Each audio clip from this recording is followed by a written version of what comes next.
Nimekuja tena hapa Goba, niwachukulia hii nyumba tena vizuri kabisa. Ambayo hii nyumba ina vyumba vinne,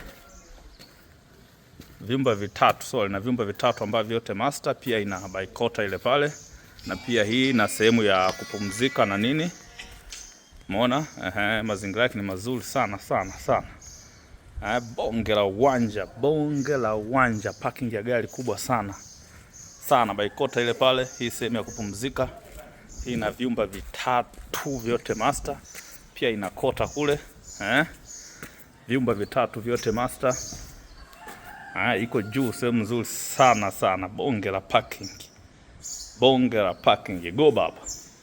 Mita 100 tu kutoka lami. Bwana, bonge la nyumba. Iko vizuri sana. Iko vizuri sana. Bei inauzwa $400,000 mazungumzo. Unakabidhiwa funguo tu. Hilo jiko hilo. Maliziwa hapo kila kitu, tunakabidhi funguo. Bonge la nyumba. Vyumba vitatu vyote master. Vyote master. Bonge la nyumba, kichoo cha public. Chumba cha watoto, hiyo ni master kubwa kabisa. Bonge la nyumba.